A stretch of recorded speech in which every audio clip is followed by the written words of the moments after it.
here, guys. Another video here.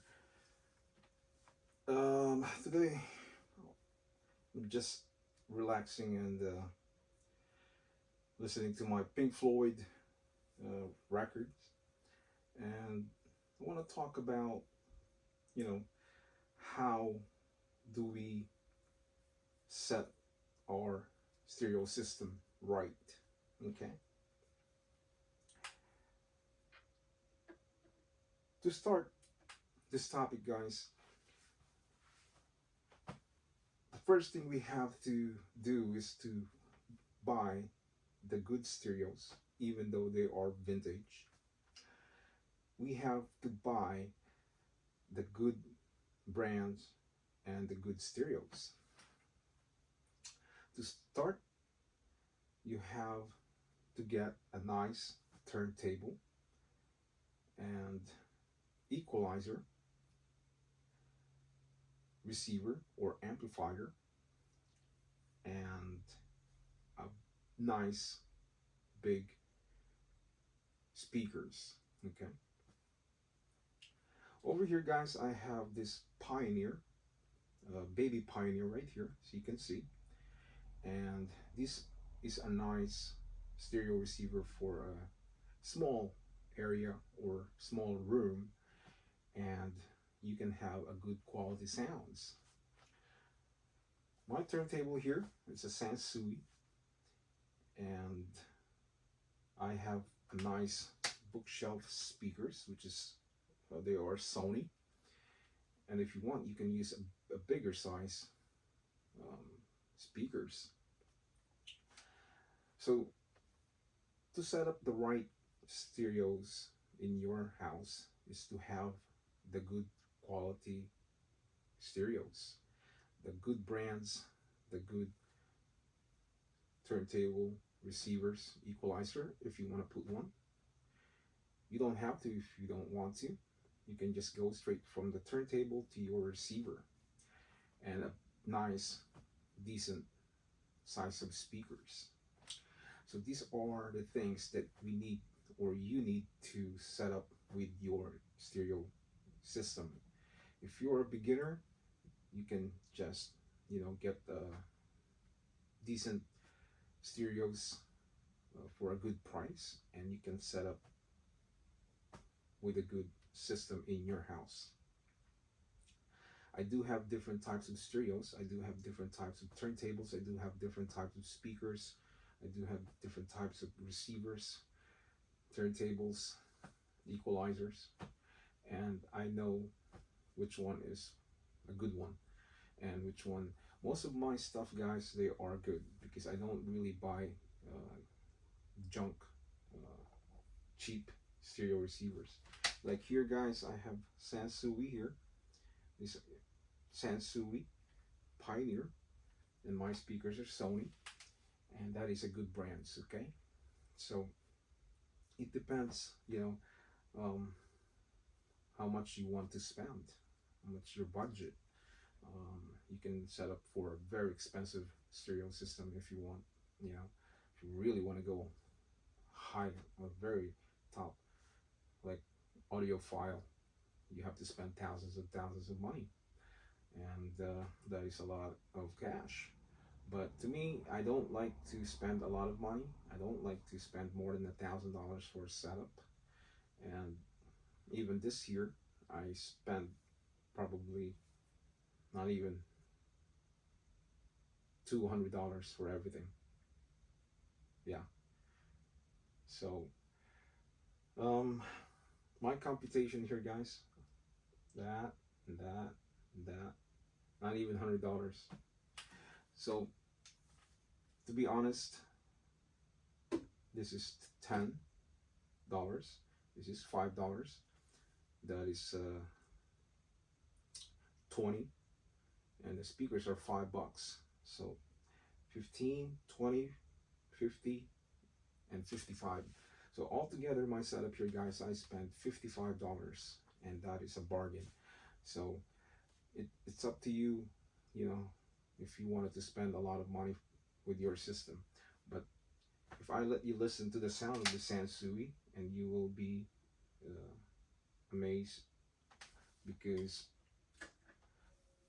for the money that I spent, I spent very cheap price. Yeah, and that's how I do it. I'll let you listen for a couple seconds. See, guys, so very nice sounds, and it's a decent stereos.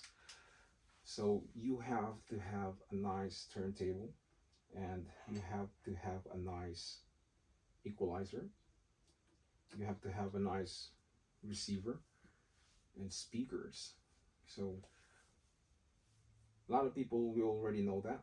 That's already given.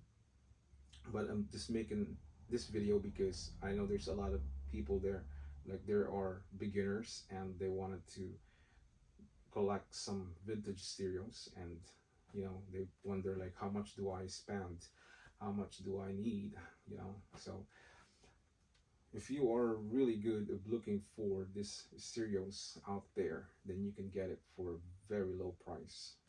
Like I said, guys, these are 55 bucks all together.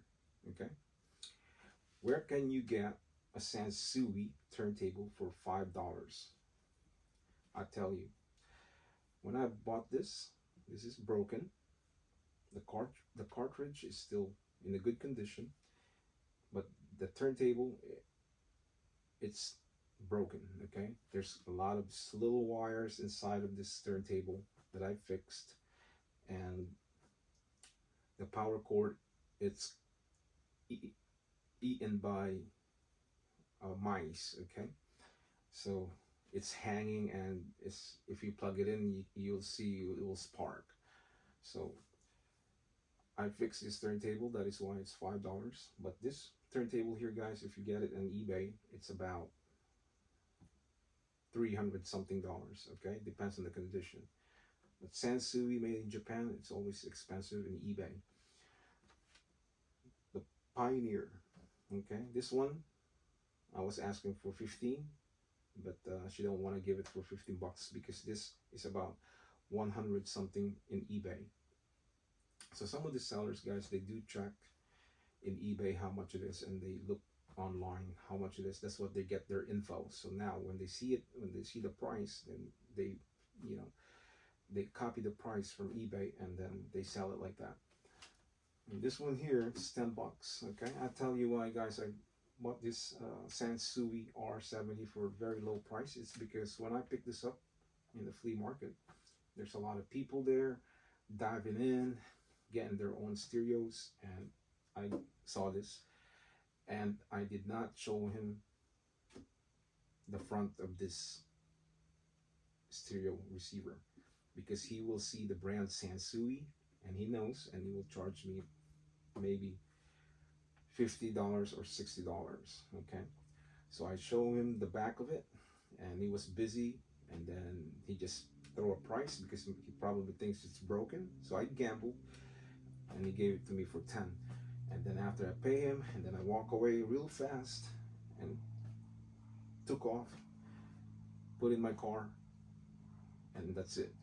So sometimes you have to use your head when you buy stuff, how to bargain, how to be slick and get your price for a low cost.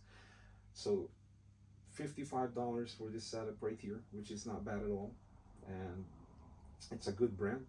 So that's how I set up my stereo system, from Sansui's to Pioneer to Sony.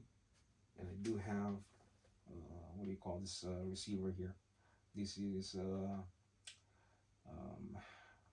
what do you call this? Kenwood, and another Pioneer down there. And I have Marantz speakers. This one Iowa.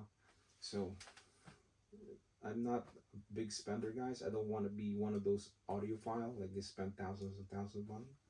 It's because when you get older and when you get old, this will disappear.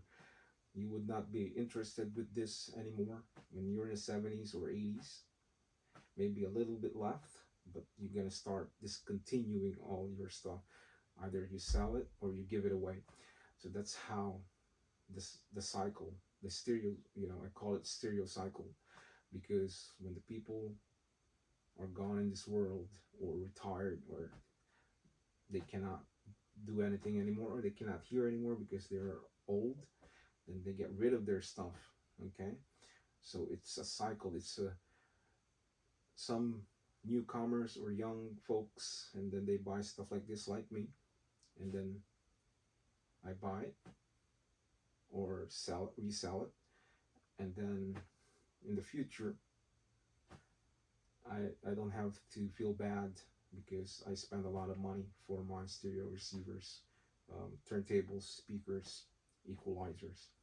So I would not regret, because I'm not like other guys out there. They spend thousands of money for their audio files. I've seen it on YouTube, and then when they retired, they cannot do it anymore. And some of these people, they have a lot of vinyl records, thousands. This guy I know, he has 10,000 of records, LP records, and you can't listen to all that. I do have more than 100 records, and I can't listen to it. I couldn't. And I have more here, I have more there, I have more in the music room. I just don't have time to listen to that and sit here all day and do nothing and listen to it. So from time to time, I do listen, and when I feel like listening, and I'm not really like going crazy and just sit here for LPs and listen all day. So, but anyways, be smart when you buy stereo receivers with good brands for the cheap price, and you will have a good stereo system. So guys, another video here, and I hope you click the subscribers, and if you did not, click the subscribers, hit all, and you will get a notification every time I have a new video. And when I load it, it will go straight to your YouTube channel if you subscribe. So please do so, and I will see you again next time. So for now, I say